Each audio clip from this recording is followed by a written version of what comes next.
Last class में हमने teeth के स्ट्रक्चर के बारे में देखा था और उसके बाद हमने नंबर ऑफ रूट्स इन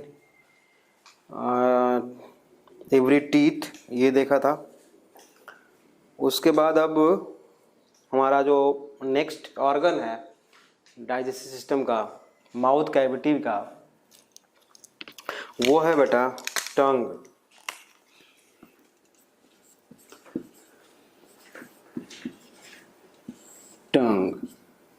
टंग जो होती है बेटा वो हाईली मस्कुलर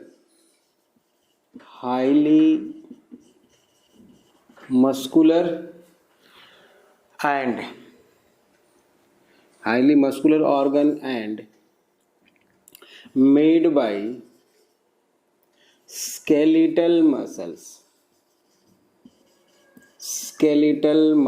बेटा मसल्स भी तीन तरह की होती है, आप जानते हो। एक स्मूथ मसल्स जिसको हम इनवॉलेंट्री मसल बोलते हैं, एक होती है वॉलेंट्री मसल्स जिसको हम स्केलेटल मसल्स बोल सकते हैं, क्योंकि these are the directly associated with skeletal system.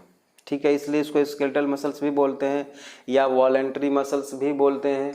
और तीसरी मसल्स होती है बेटा कार्डियक मसल्स। ये 9th में आपने टिश्यू वाले चैप्टर में पढ़ा हुआ है थोड़ा बहुत, लेकिन अभी तो फिर से हम +1 में इसको डिटेल पढ़ने वाले हैं। ठीक है ना, हर चीज़ को अलग अलग चैप्टर्स में हमें पढ़ना है। जो चीज़ जहाँ पे जितनी पढ़नी है उतना ही हम बताएंगे आपको, है ना। तो tongue is highly muscular organ and made by skeletal muscles और वॉलेंट्री मसल्स। ठीक बात है। और स्टेटेड मसल्स और स्ट्राइप्ड मसल्स, कुछ भी बोल सकते हैं आप। ठीक है, तो इसका स्ट्रक्चर देखते हैं बेटा कैसा होता है टंग।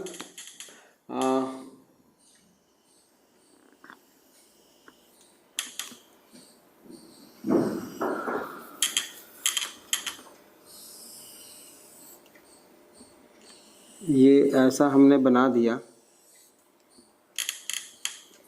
ठीक है। इस तरह का स्ट्रक्चर होता है, ठीक। ये जो टंग है बेटा हमारी, वो अगर आप मिरर के सामने खड़े हो जाओ, ठीक से मिरर के सामने, और टंग को बाहर निकाल के अगर देखोगे तो आपको दो रीजन टंग में बिल्कुल क्लियर कट दिखाई देंगे आपको। ठीक है, यहाँ पे तो एक नॉट लाइक स्ट्रक्चर दिखाई देगा जिसको हम बोलते हैं बेटा फोरामेन सीकम, है ना। और इस फोरामेन सीकम से एक ऐसे लाइन जैसा कुछ निकलता है, ऐसा कुछ, ठीक है, ऐसा कुछ लाइन जैसा निकलता है जिसको हम बोलते हैं बेटा सल्कस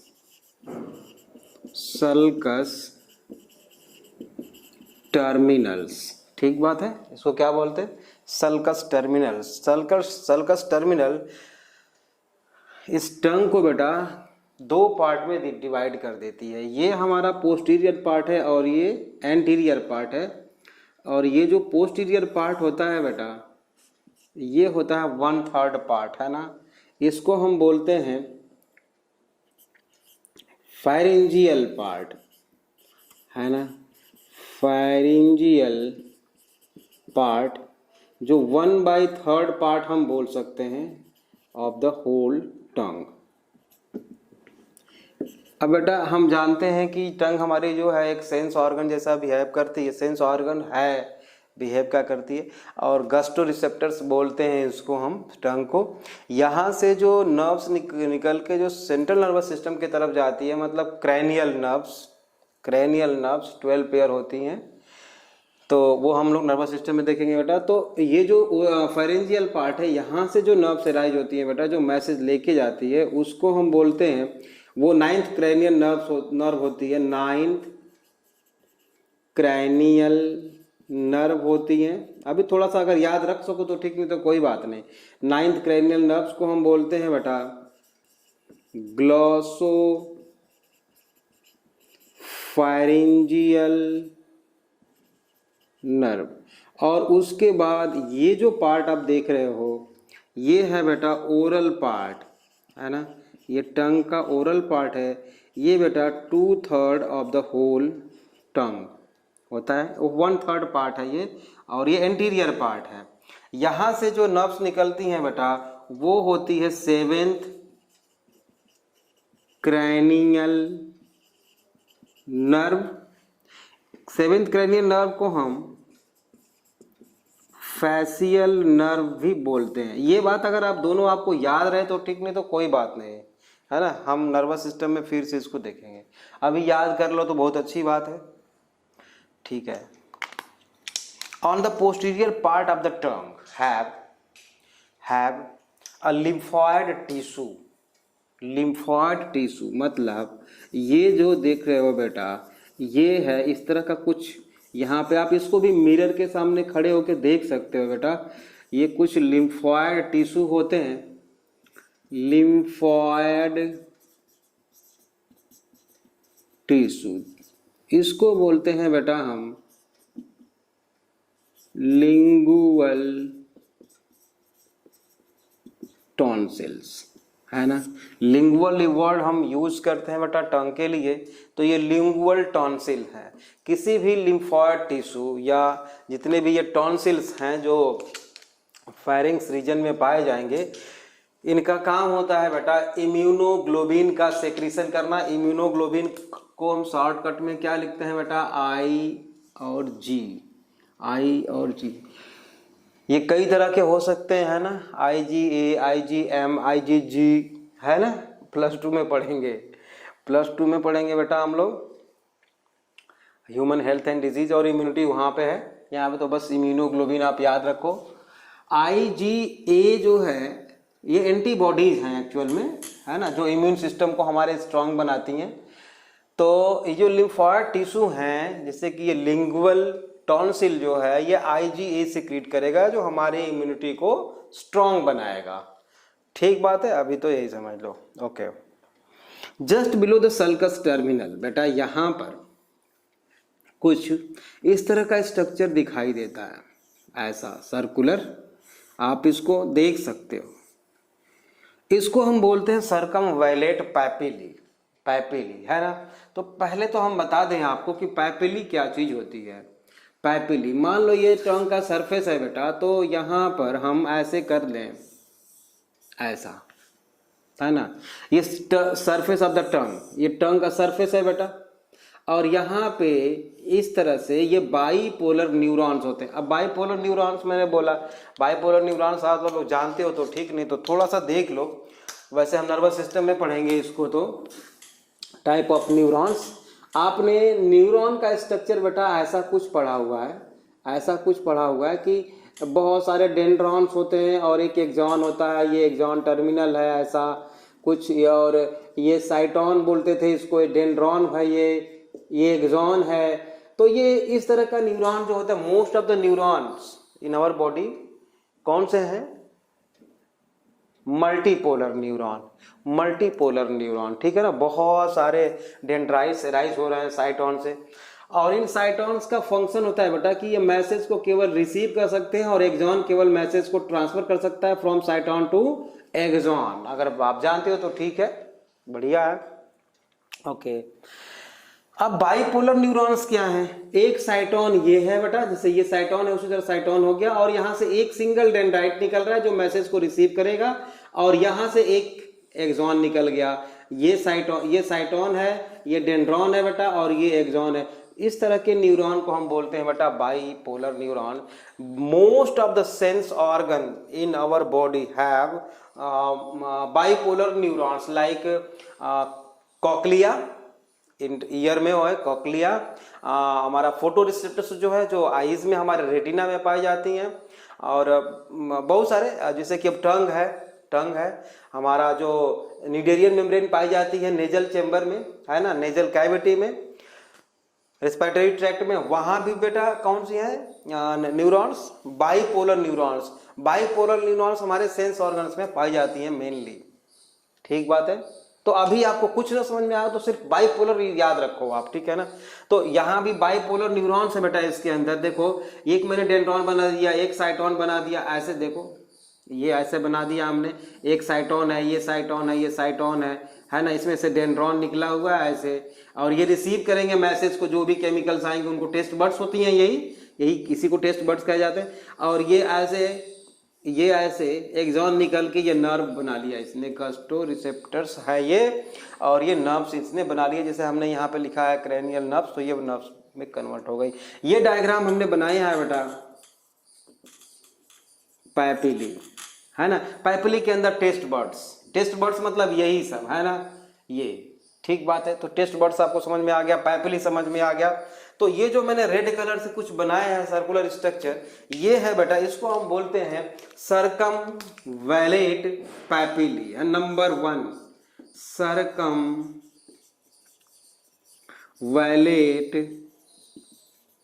पैपिली, ठीक है।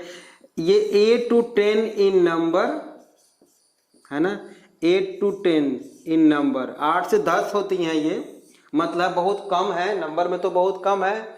एंड ईच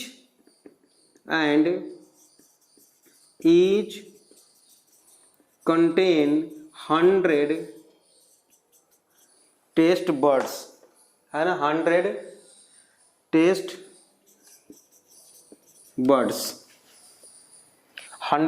बर्ड्स एक में, ठीक है, समझ में आ गया। पहला है सर्कमवैलेट पैपिली। दूसरा है बेटा पैपिली, उसे 4 होती हैं, आपको याद रखना है, सर्कमवैलेट, फंगीफॉर्म, फीलीफॉर्म एंड फोलिएट। तो ये जो सर्कमवैलेट पैपिली है बेटा, ये बात आप अच्छी तरह से याद रखना है इसके बारे में कि each papillae have 100 taste buds and number में कितने हैं ये 8 to 10 है। ये बात आपको अच्छी तरह से याद रखनी है, ठीक है। दूसरा है बेटा फीलीफॉर्म पैपिली, मोस्ट न्यूमेरस, है ना। फीलीफॉर्म पैपिली को हम ब्लैक से दिखा दें क्या? फीलीफॉर्म पैपिली ऐसे दिखा देते हैं, मोस्ट न्यूमेरस, नंबर में बहुत ज्यादा हैं, ये देखो बहुत ज्यादा एरिया में भी है। इसको मैं ब्लैक से दिखा देता हूं, है ना। फीलीफॉर्म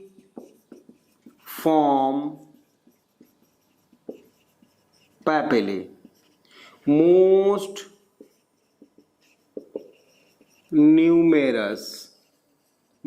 न्यूमेरस, ठीक है।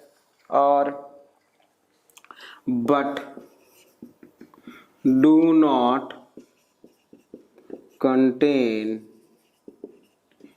एनी टेस्ट बर्ड्स, ठीक है।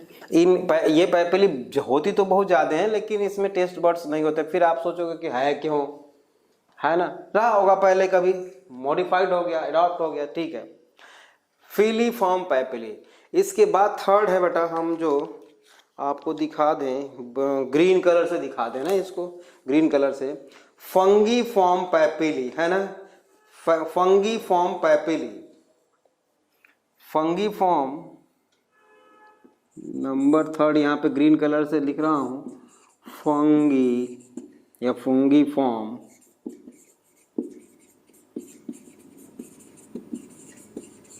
पैपिली। ये पाई जाती है बेटा फंगीफॉर्म पैपिली कहाँ पे?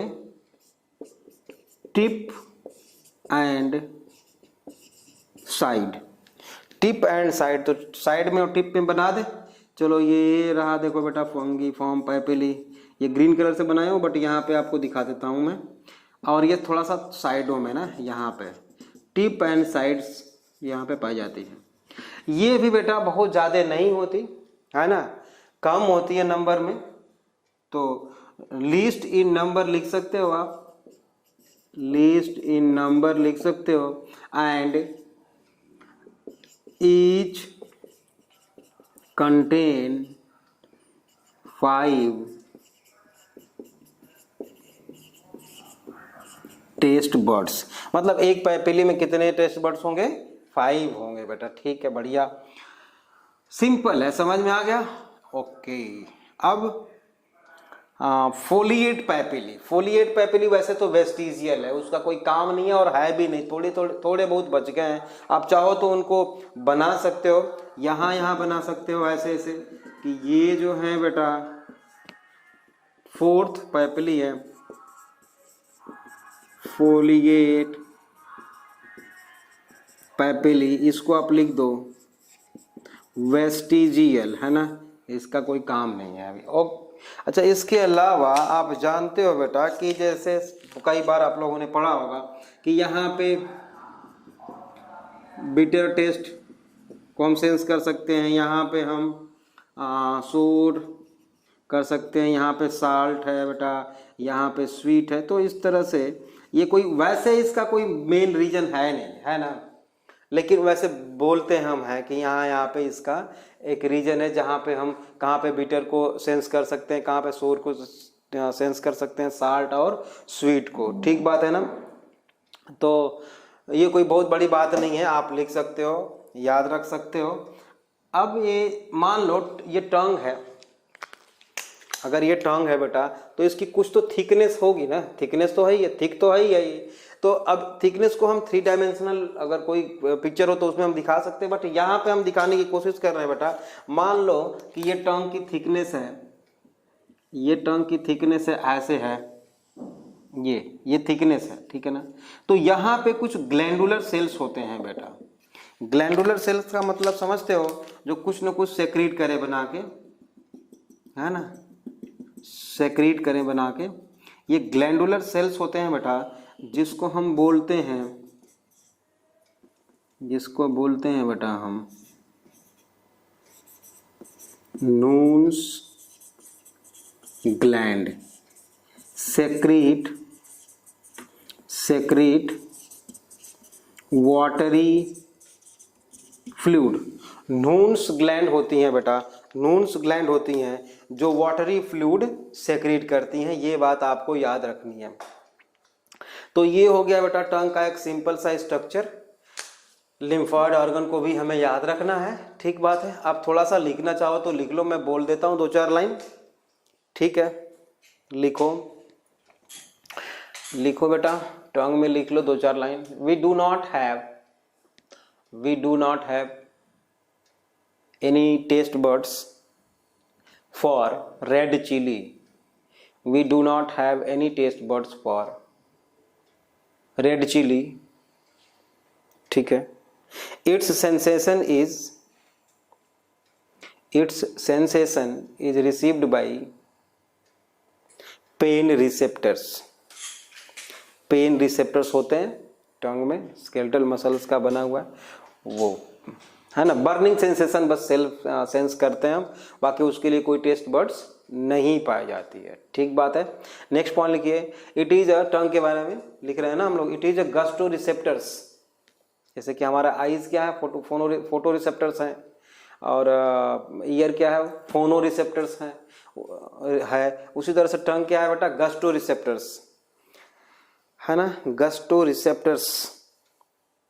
नेक्स्ट लिखो फंक्शन इसका टंग का, mixing a food with saliva, mixing a food with saliva, cleaning of buccal cavity, cleaning of buccal cavity, ठीक है।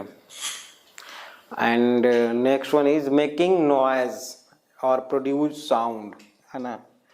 साउंड प्रोड्यूस करने में भी टंग का बहुत बड़ा रोल है। अगर टंग ना हो तो हम बात नहीं कर सकते इस तरह से जैसे बात कर पा रहे हैं, है ना, ठीक है। तो ये तो रहा टंग बेटा। अब है हेडिंग 2 फायरिंग्स। नेक्स्ट है बेटा फायरिंग्स। फायरिंग्स जानते ही हो आप लोग क्या होता है, it is common passage for food and air, ठीक है। कॉमन पैसेज है फूड और एयर का, ठीक है। यहाँ पे ये मान लो बेटा ट्रैकिया है, ये ट्रैकिया है, ये इसोफेगस है। तो इसोफेगस का जो ये जो ओपनिंग है यहाँ पे ना, इसको हम क्या बोलते हैं बेटा, गलेट, इसको गलेट बोलते हैं। और ये जो ट्रैकिया का जो कैप है इसको क्या बोलते हैं, इसको क्या बोलते हैं, एपिग्लॉटिस। हम लोग पहले भी बात थोड़ा सा कर चुके हैं, एपिग्लॉटिस। अगर इसमें कुछ चीज़ें चली गई, खाना खाते समय हमने बात की, अब फूड अगर यहाँ पे आ गया बेटा तो स्नीजिंग होने लगती है ना, कफिंग होने लगी, खांसी आने लगेगी। तो ये प्रिवेंट करता है बेटा किसको, एपिग्लॉटिस, फूड पार्टिकल्स को इंटर होने में ट्रैकिया में प्रिवेंट करता है ना, ट्रैकिया को प्रिवेंट करता है, ये तो हम जानते हैं। और ये जो यहाँ पे जो क्रॉसिंग होती है ऐसे एयर की और इधर से फूड की, यही रीजन क्या है बेटा, फेरिंग्स है। इसके बारे में हम लोग पढ़ चुके हैं, ठीक बात है। थोड़ा सा तो यहाँ पे थोड़ा सा हम देखेंगे टॉन्सिल्स के रिस्पेक्ट में। अब देखो एक ओपनिंग होती है जिसको हम नेजो फेरेंजियल ओपनिंग बोलते हैं। मतलब कि सीधी सी बात है कि जो हमारा ये एक्सटर्नल नेर्स है, यहाँ से हवा अंदर गई और जो हमारा जो रेस्पिरेटरी ये जो नेजल कैविटी है वहाँ से जो एक ट्यूब ओपन होगी जो फेरिंग्स रीजन में, मतलब फेरिंग्स रीजन में गले में जो ओपन होगी, गले में का मतलब यहाँ पर ये देखो ये फूड पाइप है और ये क्या है, ट्रैकिया। तो ऊपर से मैं डायग्राम बना के बता दूं, ये है बेटा, मान लो ऐसा,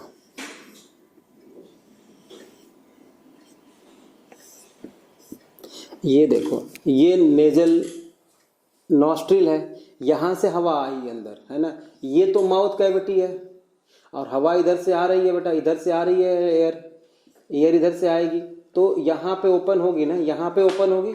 तो इसकी नेजल चेम्बर की ओपनिंग यहाँ पे है ना, नेजल चेम्बर की ओपनिंग है।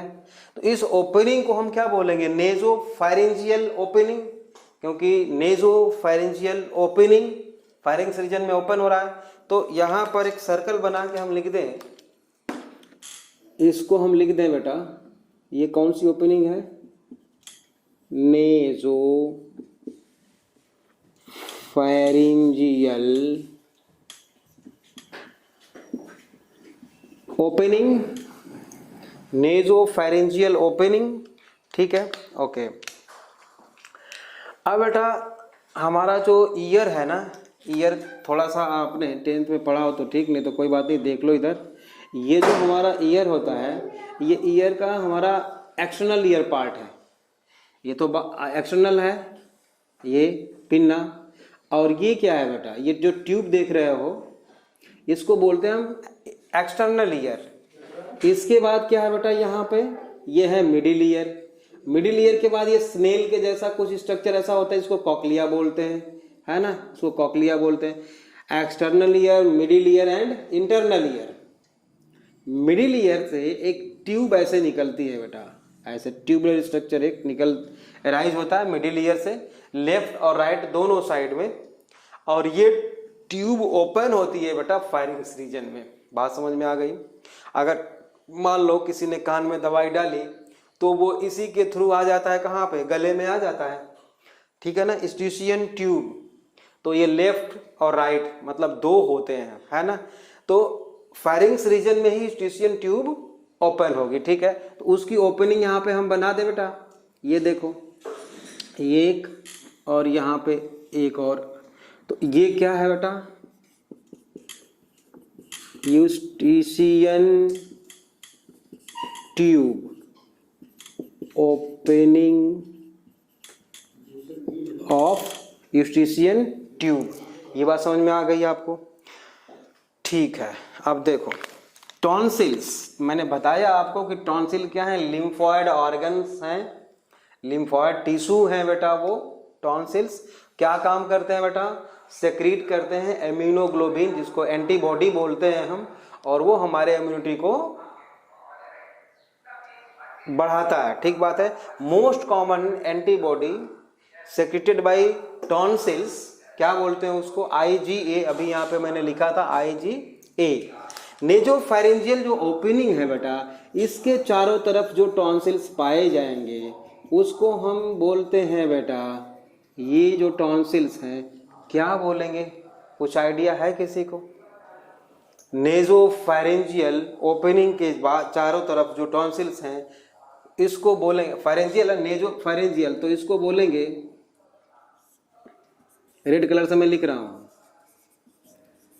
फारेंजियल टॉन्सिल्स, फारेंजियल टॉन्सिल्स। अच्छा, स्टिशियन ट्यूब के चारों तरफ भी, टॉन्सिल मतलब lymphoid organs, sorry lymphoid tissue, ये लिम्फोइड टिश्यू है बेटे, ये है लिम्फोइड टिश्यू, लिम्फोइड टिश्यू, इसको हम बोलते हैं, जो स्टिशियन ट्यूब के चारों तरफ है, इस टॉन्सिल्स को हम बोलते हैं बेटा ट्यूबल टॉन्सिल्स, ट्यूबल टॉन्सिल्स, ठीक है। और अब ये देखो, ये हमारा माउथ कैविटी है, ये माउथ कैविटी है बेटा ऐसा, तो ये फ्लोर जो अपर फ्लोर है, ऊपर का फ्लोर है माउथ कैविटी का, वो क्या वो है, पैलेटाइन है, ठीक है ना। एंटीरियर पोर्शन में जो पैलेटाइन है उसको क्या बोलते हैं, हार्ड पैलेट, हार्ड पैलेट, और जो पोस्टीरियर है उसको क्या बोलते हैं हम, सॉफ्ट पैलेट। सॉफ्ट पैलेट के दोनों तरफ, लेफ्ट और राइट दोनों तरफ, यहाँ पे ये फ्लोर है, पैलेट है, ठीक है। पैलेट के बिल्कुल लास्ट में बेटा यहाँ पर और यहाँ पर, लेफ्ट और राइट दोनों जगह टॉन्सिल्स होते हैं, दोनों जगह टॉन्सिल्स होते हैं, मतलब लिम्फोइड ऑर्गन्स वहाँ पे हैं। ये देखो ऐसा मैंने लिख बना दिया एक, ये ऐसा, ठीक बात है, फायरिंग्स रीजन में। इसको हम बोलते हैं बेटा, ये जो टॉन्सिल है, जो पैलेट, सॉफ्ट पैलेट के लास्ट में बिल्कुल है, इस टॉन्सिल को हम बोलते हैं बेटा पैलेटाइन टॉन्सिल, नाम सही देख लो, पैलेटाइन टॉन्सिल्स हैं, दो हैं, पैलेटाइन टॉन्सिल्स दो हैं, ट्यूबल दो हैं, नेजोफेरेंजियल एक है, और तीसरा चौथा टॉन्सिल्स आप लोग जानते हो, नंबर दे दें, 1 2 3, मतलब pharyngeal tonsils, tubal tonsils, palatine tonsils, और एक और टॉन्सिल है बेटा जिसको हम बोलते हैं, टंग के ऊपर है, ये देखो दोनों तरफ था, लिंगुअल, लिंगुअल टॉन्सिल, ये है बेटा लिंगुअल टॉन्सिल, है ना, फोर्थ, ठीक है। अब सुनो, 4 type of tonsil, 4 type of tonsils, मतलब कौन कौन सा, pharyngeal, tubal, palatine and lingual, 4 type of tonsils arranged in ring like manner. देखो ये जो है रिंग लाइक मैनर है, मैं थोड़ा सा बना नहीं पाया, मैंने ऐसे बनाना चाहिए था बिल्कुल सर्कल में। 4 type of tonsils arranged in ring like manner called Waldeyer's ring, Waldeyer's ring इसको बोलते हैं, ठीक बात है। अच्छा बेटा, अब कुछ और बात है जो ध्यान देने वाली है, ये फेरेंजियल टॉन्सिल्स जो है बेटा बच्चों में थोड़ा सा इनलार्ज हो जाती है, किसी किसी बच्चे में ये डिसऑर्डर है ना। In children, some children, in some children enlargement of pharyngeal tonsil, pharyngeal tonsils called adenoid, adenoid, ADENOID, adenoid बहुत इंपॉर्टेंट है बेटा, याद रखना। कुछ बच्चों में ये बढ़ जाता है बेटा, इसको हम क्या बोलते हैं, एडेनॉइड, ठीक है। अच्छा एक चीज और है बेटा, कुछ लोगों में मतलब एडल्टहुड में देखने को मिलता है कि जैसे कि मौसम चेंज हुआ तुरंत सर्दी जुकाम होने लगता है, या मतलब ये माउथ कैविटी में देखो एटमॉस्फेयर में जो एक्सपोज होने वाले हमारे ऑर्गन है वो कौन कौन से हैं, नेजल पैसेज है ना, डायरेक्टली कांटेक्ट में हवा अंदर जा रही है, आईज भी है हमारी, है ना, और हमारा माउथ कैविटी भी है, ठीक बात है। तो फायरिंग्स रीजन तो दोनों का एक वो प्लेस है जहाँ पे दोनों मिलते हैं, मतलब कि रेस्पिरेटरी ट्रैक्ट भी हमारा मिल रहा है और ओरल ट्रैक्ट भी, जो फायरिंग्स रीजन में, तो वहाँ पे हमारी इम्यूनिटी स्ट्रांग होनी चाहिए ताकि बाहर से जो जर्म्स आए वो उनको मार दिया जाए। इसीलिए कई तरह के टॉन्सिल्स का डेवलपमेंट हुआ फेरिंग्स रीजन में बेटा।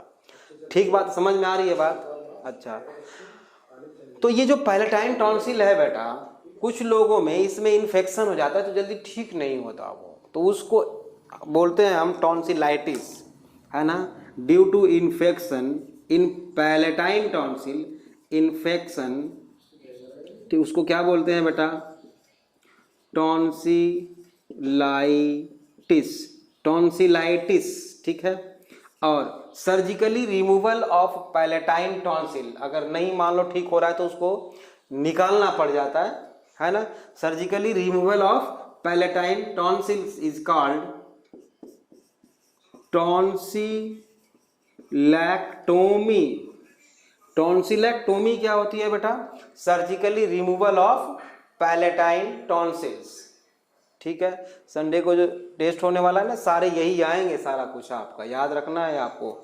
आज तक जितना सिलेबस हो जाएगा सारा उसी में से आएगा, तो हर एक चीज़ को हमें बहुत सावधानी से सुननी है और समझनी है इन चीज़ों को, ठीक है। टॉन्सिलाइटिस समझ में आ गया आपको, टॉन्सिलेक्टोमी समझ में आ गया, एडेनॉइड क्या होता है ये भी समझ में आ गया बेटा। वॉल्डेयर रिंग्स क्या होती हैं? क्या होती है Waldeyer ring? 4 type of tonsils which arranged in ring like manner is called Waldeyer rings, ठीक बात है। अच्छा, टॉन्सिल्स का फंक्शन चाहो तो लिख सकते हो एक लाइन में, वैसे मैंने कई बार बता दिया आपको। टॉन्सिल है ना, tonsils are lymphoid tissue, tonsils are lymphoid tissues which produce immunoglobulin, और इन ब्रैकेट क्या लिखोगे बेटा? IgA which responsible for or important for proper function of immune system, ठीक बात है। तो ये हमारा यही कंप्लीट होता है बेटा। नेक्स्ट लिखो इसोफेगस।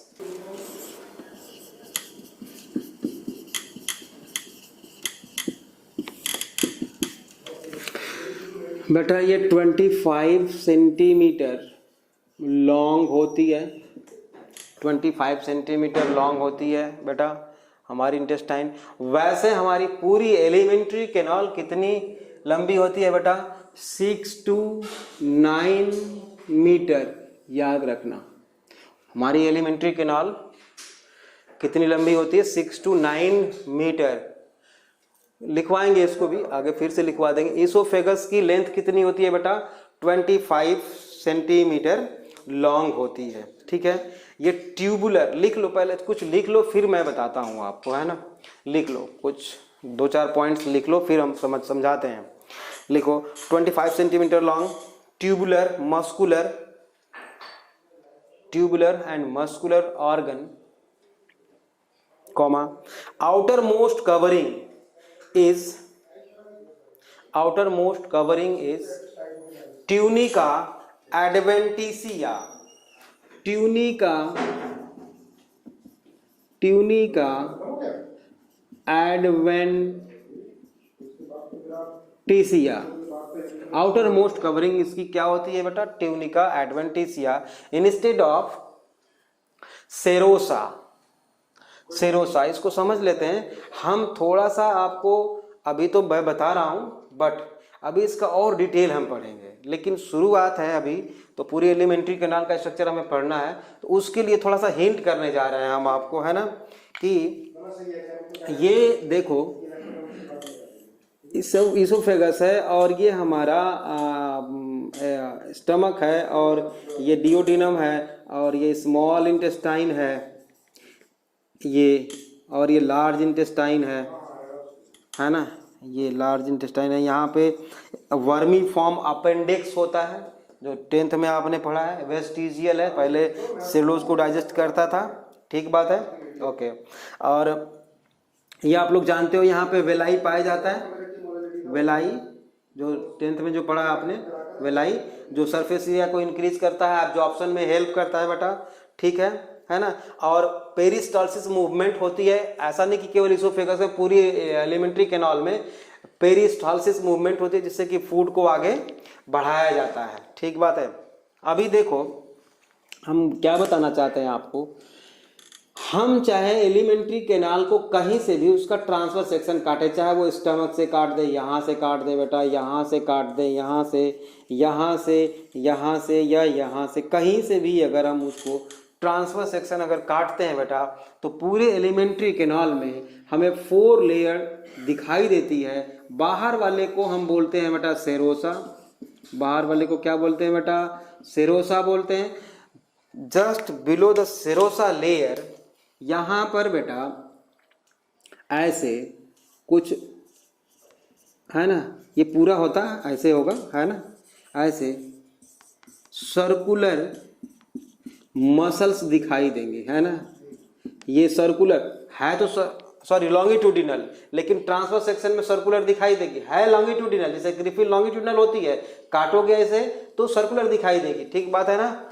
तो ये है लॉन्गिट्यूडिनल मसल्स, लॉन्गिट्यूडिनल मसल्स। और इसके बाद बेटा सर्कुलर, तो जो सर्कुलर होंगी वो ऐसे दिखाई देंगी, है ना, ऐसे ऐसे दिखाई देंगी। ये है बेटा सर्कुलर मसल्स। तो ये सर्कुलर मसल्स और लॉन्गिट्यूडिनल मसल्स को हम मिला के बोलते हैं बेटा मस्कुलरीज, मस्कुलरीज। अभी इसको हम दोबारा पढ़ने वाले हैं बेटा, है ना, अभी तो रफली मैं आपको बता रहा हूं थोड़ा थोड़ा। उसके बाद जो लेयर होती है बेटा, मतलब ये ब्लैक वाली हम ऐसे बना दिए ऐसे, इसको हम बोलते हैं बेटा सब म्यूकोसा, सब म्यूकोसा। सब म्यूकोसा के अंदर बेटा ऐसे फोल्डिंग के साथ जो लेयर होती है इसको बोलते हैं बेटा हम म्यूकोसा। तो कितनी लेयर हो गई, सेरोसा, मस्कुलरीज, सब म्यूकोसा एंड म्यूकोसा। मस्कुलरीज में बाहर की तरफ क्या है, लॉन्गिट्यूडिनल है, अंदर की तरफ क्या है, सर्कुलर मसल्स हैं, ठीक है। ये रफली बता रहा हूँ आपको, केवल ईसोफेगस को समझाने के लिए मैंने ये बताया, वरना तो इसको और डिटेल हम पढ़ेंगे बाद में, ठीक बात है। आपको याद रखना है कि बाहर बाहर सेरोसा होती है पूरे एलिमेंट्री कैनाल में, उसके बाद मस्कुलरीज होती है, उसके बाद सब म्यूकोसा, आफ्टर दैट सबसे इनर मोस्ट लेयर कौन सी होती है, म्यूकोसा लेयर, जिसमें कि वेलाई होती है ना, और ये ल्यूमेन है, ठीक बात है। अब बेटा पूरे एलिमेंट्री कैनाल में चारों लेयर है, लेकिन ईसोफेगस के केस में बेटा इस सेरोसा के जगह पे दूसरी लेयर होती है, उसको हम क्या बोलते हैं, ट्यूनिका एडवेंटिसिया, ट्यूनिका एडवेंटिसिया। ये बात आपको बहुत अच्छी तरह से समझनी चाहिए, याद रखनी चाहिए बेटा कि पूरे एलिमेंट्री कैनाल में बाहर वाली लेयर जो होती है वो सेरोसा होती है, लेकिन बाकी और ईसोफेगस के केस में ट्यूनिका एडवेंटिसिया होती है, ठीक बात है। बाकी सारे लेयर्स ईसोफेगस में वाइजिटीज होता है, जैसे कि मस्कुलरीज है, सब म्यूकोसा है, म्यूकोसा वो होती ही है। स्टमक के केस में थोड़ा सा चेंजेज होता है, वो हम स्टमक का जब ट्रांसफर सेक्शन स्टमक जब आएगा तो उस समय हम लोग पढ़ सकते हैं, ठीक बात है। ये समझ में आ गया आपको। चलिए नेक्स्ट पॉइंट लिखिए, क्या लिखा है instead of serosa. Next point लिखिए, it opens into stomach, it open into stomach through cardiac sphincter, cardiac sphincter, cardiac sphincter। ये जो स्फिंक्टर होते हैं बेटा वो सर्कुलर मसल्स के बने होते हैं ना, sphincters are made by circular muscles. Sphincter के बारे में और डिटेल हम कभी पढ़ लेंगे, अभी तो हमको सिलेबस कवर करना है संडे तक के लिए, इसलिए थोड़ा सा हम नहीं बता पा रहे हैं। या आप लोग पहले से जानते तो जरूर होगे, स्फिंक्टर और वॉल में डिफरेंस नहीं जानते हो तो समझ लो अभी के लिए थोड़ा सा कि ये प्रिवेंट करता है बैक फ्लो को, है ना। लेकिन वैसे जरूरत पड़ने पे स्फिंक्टर से दोनों तरफ चीजें आ जा सकती हैं। वॉल में तो वॉल में ऑलवेज जो है प्रमोट करता है वन वे फ्लो को, बट स्फिंक्टर जो है बेटा वो दोनों तरफ के फ्लो को अलाउ कर सकता है, ठीक है। पीएच से रेगुलेट होता है ये स्फिंक्टर जो होते हैं बेटा, वो पीएच से रेगुलेट होते हैं। वो कैसे होते हैं अभी हम शायद अभी बताएंगे, स्टमक का डायग्राम बनाएंगे तो। नेक्स्ट पॉइंट लिखिए, क्या लिखा आपने, sphincter it opens into the stomach through cardiac sphincter, cardiac sphincter arrangement of circular, it is cardiac sphincter is the arrangement of circular muscles, ऐसे लिखो, cardiac sphincter is the arrangement of circular muscles, circular muscles. ठीक बात है। Next point लिखिए, important है ये। Next point, due to feeding at uneven time, due to feeding at uneven time accumulation of, due to feeding in at uneven time accumulation of HCl, hydrochloric acid, near the cardiac sphincter, cause burning sensation, called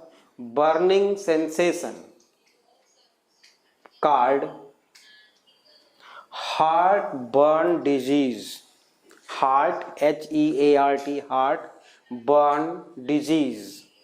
heartburn disease or pyrosis, pyrosis और pyrosis।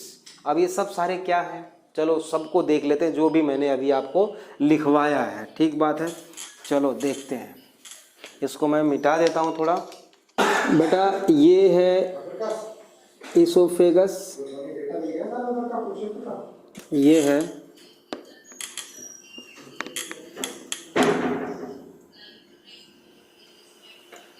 है oesophagus बेटा। इसकी length कितनी होगी, 25 centimetre मैंने बोला। ठीक है, इसका 1/3 एंटीरियर पोर्शन बेटा, आगे वाला मतलब ये वाला पोर्शन जो होता है बेटा, वो होता है वॉलेंटरी। देखो वॉलेंटरी और इनवॉलेंटरी जानते हो, जो वॉलेंटरी उसको बोलते हैं जो हमारे अंडर कंट्रोल काम करते हैं ऑर्गन। जैसे कि हमारा ये फीट है, ये जो है ना फोर आर्म है, ये हमारे कंट्रोल में काम करता है, वॉलेंटरी एक्शन है ये, देखो वॉलेंटरी मूवमेंट है। अब हम हार्ट के स्पीड को तो कंट्रोल नहीं कर सकते अपने आप, लीवर को तो कंट्रोल कर नहीं सकते हम, एलिमेंट्री कैनाल को, किडनी को तो हम कंट्रोल कर नहीं सकते, तो वो सारे इनवॉलेंटरी ऑर्गन है, विसरल ऑर्गन जिसको हम बोलते हैं। ठीक बात है, तो वो ऑर्गन जिसको हम कंट्रोल कर सकते हैं वो वॉलेंटरी मसल्स से बने होते हैं, वॉलेंटरी होते हैं। तो इसोफेगस का देखो हमारा कंट्रोल यहीं तक है, यहाँ से अगर फूड नीचे आया तो हमारे कंट्रोल के बाहर है, यहाँ तक हमारा कंट्रोल है। देखो ऊपर नीचे हम कर सकते हैं, ऐसे देखो। तो अपर 1/3 part of oesophagus is voluntary, upper 1/3 part ये क्या है बेटा, वॉलेंटरी है, और लोअर 2/3 पार्ट क्या है, इनवॉलेंटरी है। ये इनवॉलेंटरी आप लिख लेना, लोअर 2/3 पार्ट क्या है बेटा, इनवॉलेंटरी, अपर 1/3 पार्ट क्या है, वॉलेंटरी है बेटा। ओके, और आप जानते हो कि पूरे एलिमेंट्री कैनाल में तो सेरोसा लेयर होती ही है, एक्सेप्ट इसोफेगस, मतलब इसके बाहर एक एडिशनल लेयर है बेटा। एडिशनल क्या है, सेरोसा के जगह पे है, serosa is replaced by tunica adventitia, tunica adventitia. ठीक बात है। अच्छा, अब बेटा इसोफेगस इज फॉलोड बाई,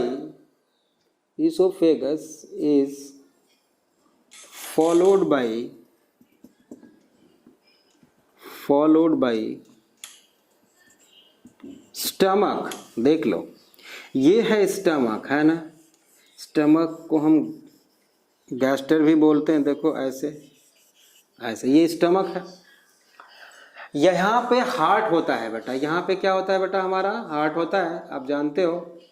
तो इसीलिए स्टमक के इस पार्ट को हम कार्डियक स्टमक बोलते हैं। ये कौन सा स्टमक है, हार्ट होता है यहीं पे, इसीलिए इसको क्या बोलते हैं बेटा हम, कार्डियक स्टमक। ठीक बात है। स्टमक के इस पार्ट को हम बोलते हैं बेटा फंडस। फंडस में या fundic part of the stomach, इसमें मोस्टली क्या होती है बेटा, गैसेज होती हैं और ये एंजाइम सेक्रीट करता है ना, सेक्रीशन, ये काम होता है इसका। और यहाँ से बेटा ये डियोडिनम होती है, ऐसा डियोडिनम होती है ये, ठीक बात है, ये डियोडिनम है ऐसा यू शेप्ड। स्मॉल इंटेस्टाइन यहाँ से शुरू होगी तो ये डियोडिनम हो जाएगा बेटा। तो इसको हम बोलते हैं बेटा narrower part of the stomach, याद रखना है, नैरोवर सबसे पतला part of the stomach is called, इसको क्या बोलते हैं हम, पाइलोरस और पाइलोरिक स्टमक। यहीं पे मैं लिख देता हूं पाइलोरस, ठीक है। और ये जो है स्टमक का बॉडी वाला पार्ट है, ठीक बात है। Oesophagus open into stomach through a sphincter called, ये सर्कुलर मसल्स की बनी होती हैं बेटा स्फिंक्टर, है ना, और पीएच से रेगुलेट होती हैं, ठीक बात है। स्फिंक्टर वाल्व और स्फिंक्टर में बहुत ज्यादा डिफरेंस होता है। चलो देख लो, आप हैंड पंप देखा होगा पानी का, ऊपर खींचो तो पानी ऊपर ही निकलता है, नीचे नहीं जा पाता, ठीक है ना। मतलब यहाँ पे जो वॉल लगा होता है बेटा, ऐसे देख लो, ये एक पाइप है बेटा, इसका डायमीटर थोड़ा छोटा है और इसका डायमीटर थोड़ा बड़ा है। यहाँ पे हमने एक वॉल लगा दिया, तो अगर नीचे से पानी ऐसे धक्का मारेगा तो अगर यहाँ पे वैक्यूम क्रिएट किया जाएगा तो ये वॉल इधर जाएगा और पानी इधर से इधर चला जाएगा। लेकिन जैसे ही यहाँ प्रेशर कम होगा बेटा, बढ़ेगा, प्रेशर बढ़ेगा तो ये इसको दबा देगा, फिर यहाँ पे वॉल आके चिपक जाएगा, पानी को नीचे नहीं जाने देगा। मतलब वॉल्व का काम क्या होता है बेटा, वॉल्व का काम क्या होता है, बैक फ्लो को प्रिवेंट करता है ना, बैक फ्लो नहीं होने देता। जबकि स्फिंक्टर भी वही काम करता है, लेकिन अगर पीएच चेंज हो जाए यहाँ पे तो ये अपना काम भूल भी जाएगा, ठीक बात है। जैसे देखो, फूड को इधर से इधर तो आने दे रहा है, ये कार्डियक स्फिंक्टर इसको बोलते हैं, क्योंकि हार्ट यहीं पे, इसलिए इसको क्या बोलते हैं हम, कार्डियक स्फिंक्टर बोलते हैं। ये पीएच से रेगुलेट होता है। मान लो अनइवन टाइम पे खाना शुरू कर दे, कभी 4 बजे खाया, कभी 3 बजे खाया, कभी 10-11 बजे खाया, तो एचसीएल का एक्यूमुलेशन होने लगता है बेटा, और होते होते फिर क्या होगा वो हम और अभी डाइजेशन वाले टॉपिक में, और मतलब जब हम लोग डाइजेशन पढ़ेंगे, अभी तो स्ट्रक्चर पढ़ रहे हैं बेटा, तब हम पढ़ेंगे कि एचसीएल कब बढ़ जाता है यहाँ पे ना। तो यहाँ पे पीएच जब घट जाएगा बेटा तो स्फिंक्टर ओपन हो जाएगा और फूड इधर से इधर को चल पड़ेगा, या मतलब गैस के साथ आएगा तो गला जलने लगेगा ना, या यहाँ बर्निंग सेंसेशन कॉज करेगा, जिसको हम हार्ट बर्न डिजीज बोलते हैं। हार्ट बर्न डिजीज है ना, दिल जला डिजीज, मतलब कि दिल के पास ये होता है, हार्ट के पास होता है बर्निंग सेंसेशन, इसलिए इसको हम बोलते हैं हार्ट बर्न डिजीज और पायरोसिस, ठीक बात है। कार्डियक स्फिंक्टर समझ में आ गया आपको। कार्डियक स्फिंक्टर कहाँ पे होता है बेटा, between oesophagus and stomach. Pylorus, pyloric part है, narrower part of the stomach. यहाँ पे जो स्फिंक्टर होता है बेटा उसको हम पाइलोरिक स्फिंक्टर बोलते हैं। इधर मैं लिखता हूं इसको पाइलोरिक स्फिंक्टर इसको बोलते हैं, ठीक है। ये डियोडिनम वाला पार्ट है हमारे, स्मॉल इंटेस्टाइन यहीं से शुरू हो रही है बेटा, डियोडिनम, यू शेप्ड और सी शेप्ड स्ट्रक्चर है ना, सी शेप्ड स्ट्रक्चर, ठीक बात है। अब ये जो स्टमक का देख रहे हो, ये लेफ्ट साइड वाला पार्ट है थोड़ा सा बड़ा है और राइट साइड वाला पार्ट थोड़ा सा छोटा है। तो राइट साइड वाले पार्ट को हम बोलते हैं बेटा, राइट साइड वाले पार्ट को बोलते हैं ग्रेटर कार्वेचर, मतलब इसको हम बोलेंगे, क्या बोलेंगे, ग्रेटर कर्वेचर, और इसको क्या बोलेंगे बेटा, लेसर कर्वेचर, ठीक है। Greater curvature and lesser curvature बोलेंगे। ये ग्रेटर और लेसर कर्वेचर एक्चुअल में यहां और यहां नहीं, ये तो ऐसे है ना बेटा, ऐसे है, ठीक है। तो इस पर से क्या होगा, ऐसे मसल्स राइज होंगी। स्टमक की पोजीशन तो फिक्स होती है हमारे बॉडी में, तो ये जो मसल्स हैं बेटा बॉडी वॉल से कनेक्ट करके रखेंगे स्टमक को, कनेक्ट करके रखेंगे।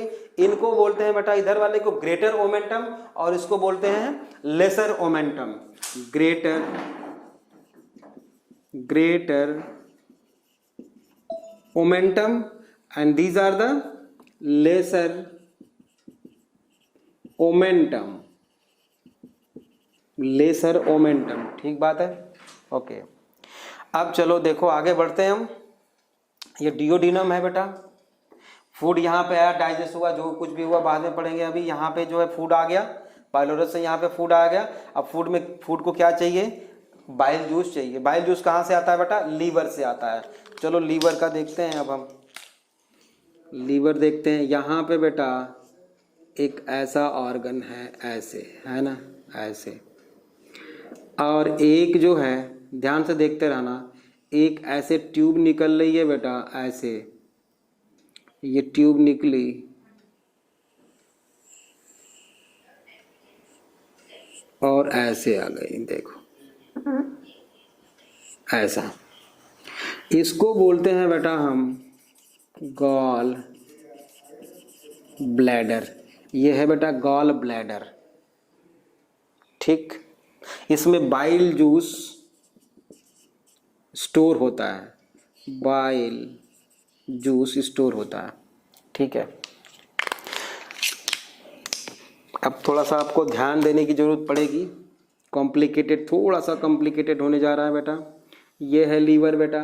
लीवर के कितने पार्ट होते हैं हम बाद में देखेंगे, ठीक बात है। लीवर के कितने पार्ट होते हैं बेटा हम बाद में देखने वाले हैं। अभी तो यहाँ पे जगह नहीं है, इसलिए मैं काम चला रहा हूँ बस। तो देखो बेटा, ये हमारा लीवर है, मेनली 2 पार्ट में बटा हुआ है, मेनली 2 पार्ट में। वैसे तो 4 पार्ट होते हैं इसके, है ना। एक लेफ्ट पार्ट है और एक राइट पार्ट है। तो इसको लेफ्ट लोब और इसको राइट लोब, ये क्वाड्रेट लोब है ना, ये प्रॉपर लोब है, वो हम बाद में देख लेंगे। अभी तो बस थोड़ा सा देखते हैं लीवर के बारे में कि लीवर करता क्या है बेटा। देखो इधर से ये कुछ सेल्स हैं, यहाँ पे जो सेल्स हैं लीवर के, उनको हम लीवर के सेल्स बोलेंगे, सेल्स ऑफ लीवर। और हिपैटिक सेल्स बोलते हैं। क्या बोलते हैं बेटा, लीवर के सेल्स को क्या बोलते हैं हम, हिपैटिक सेल्स बोलते हैं लीवर के सेल्स को।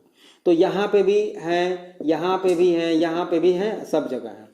तो इधर से जो सेक्रीशन होगा लीवर का, जो हेपेटिक सेल्स जो सिक्रीट करेंगी, बाइल जूस सिक्रीट करती हैं ये, तो ये सारा बाइल जूस कलेक्ट होके बेटा इधर से यहाँ पे आया, और इधर का सारा बाइल जूस कलेक्ट होके बेटा कहाँ पे आया, यहाँ पे आया, है ना, ऐसे आया, देख रहे हो तो, ठीक है, ऐसा। तो इसको बोलेंगे बेटा हम राइट हिपैटिक डक्ट, क्योंकि लीवर का ये राइट वाला पोर्शन है। तो यहां से जो जूस का सिक्रीशन होगा बाइल जूस का, वो जो डक्ट लेके जा रही है उसको हम क्या बोलेंगे, इसको बोलेंगे right hepatic duct, right hepatic duct बोलेंगे। इसको क्या बोलेंगे बेटा, लेफ्ट हिपैटिक डक्ट बोलेंगे, लेफ्ट हिपैटिक डक्ट बोलेंगे, ठीक बात है। अब ये लेके चला ऐसा, ठीक है, तो ये कॉमन हिपैटिक डक्ट हो गई।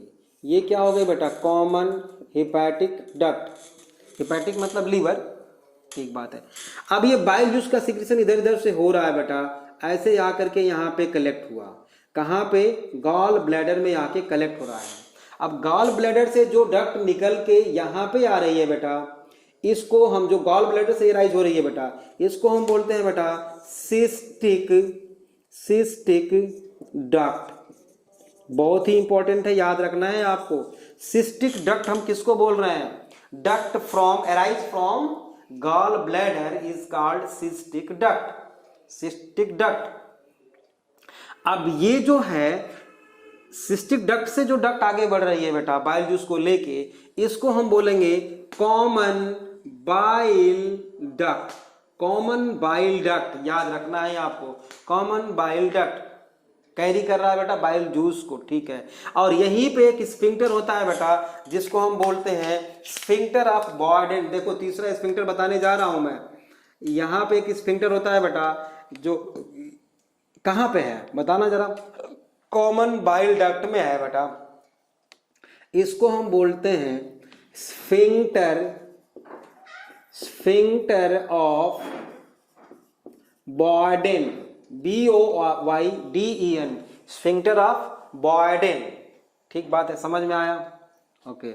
अब ये जो डक्ट देख रहे हो, जो बाइल लीवर से, फ्रॉम लीवर बाइल जूस को लेके आया ये डक्ट, और ऐसे आ गया यहाँ पर, देख लो मैंने ये डक्ट बना दिया ऐसे, ठीक है, ऐसे। ये एलिमेंट्री कैनाल में अभी इंटर नहीं किया बच्चे, देख रहे हो, स्टमक से तो सीधे इसे कंटिन्यू है। ये डक्ट ऐसे मैंने ला दिया, उसके पीछे से ला दिया। अब चाहो तो यहाँ से भी ला सकते हो, यहाँ से भी, ऐसे ऐसे चाहो तो दिखा सकते हो आप कि ये डक्ट जो है ऐसे आ गई है, मतलब अभी एलिमेंट्री कैनाल में इंटर नहीं किया बाइल जूस। ठीक बात है।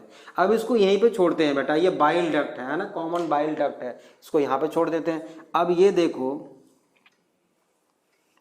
एक और गार्गन यहाँ पे होगा इस तरह से,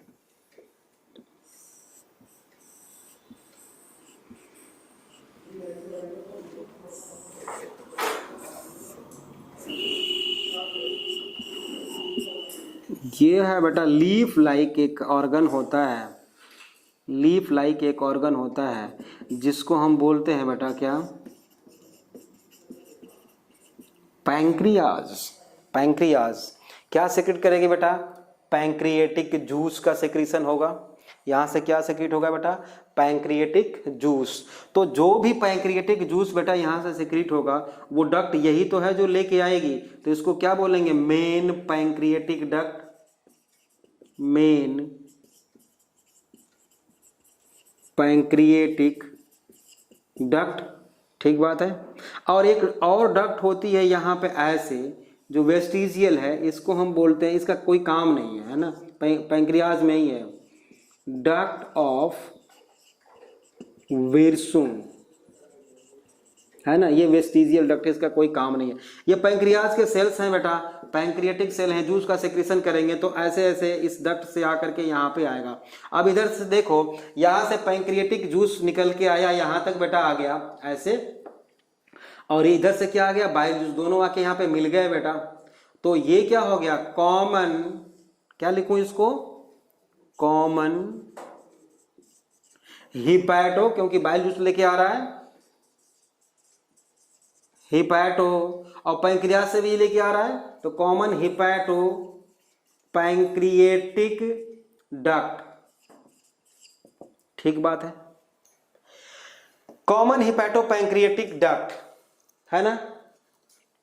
कहां पे ओपन होगी बेटा, डिओडिनम में, जो स्मॉल इंटेस्टाइन का पार्ट है, डिओडिनम में बेटा। यहाँ पे कुछ ग्लैंड्स होती हैं जिसको हम ब्रूनर्स ग्लैंड बोलते हैं। अभी कभी के लिए बस आपको इतना याद रखना है कि डिओडिनम में जो ग्लैंड पाई जाती है बेटा, उसको हम क्या बोलते हैं, डिओडिनम में जो ग्लैंड पाई जाती है उसको हम बोलते हैं बेटा ब्रूनर्स ग्लैंड।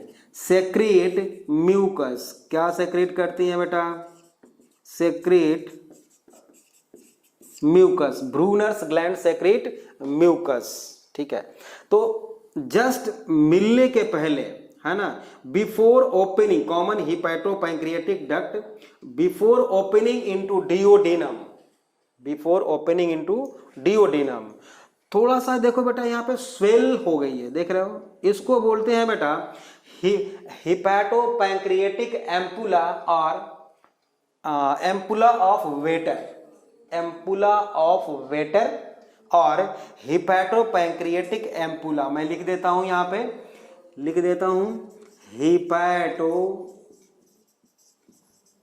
पैंक्रिएटिक एम्पुला, क्या बोलते हैं, हिपैटो पैंक्रिएटिक एम्पुला। ठीक बात है, ओके।